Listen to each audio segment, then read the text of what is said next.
i7 ગુજરાતનો અવાજ। નમસ્કાર દર્શક મિત્રો, i7 ન્યૂઝ ગુજરાતીની સાથે હું છું આપની સાથે પાયલ બામભણિયા। તો જોઈએ આજના મહત્વના સમાચાર।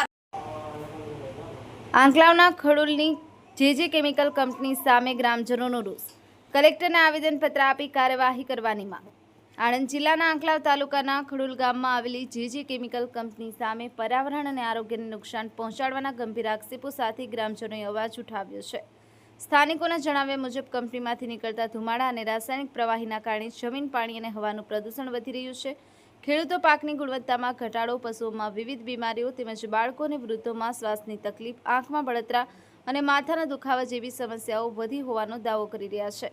આ મુદ્દે ક્ષત્રિય કરણી સેનાના રાષ્ટ્રીય અધ્યક્ષ રાજ શેખાવત, ગુજરાત યુવા અધ્યક્ષ લખન દરબાર, ભગીરથસિંહ પરમાર અને સનાતન મોરચાના અધ્યક્ષ અલ્પેશ પુરોહિતની આગેવાનીમાં આણંદ કલેક્ટરને આવેદનપત્ર પાઠવી કંપની સામે તાત્કાલિક તપાસ કરી યોગ્ય કાર્યવાહી કરવાની માંગ કરવામાં આવી છે।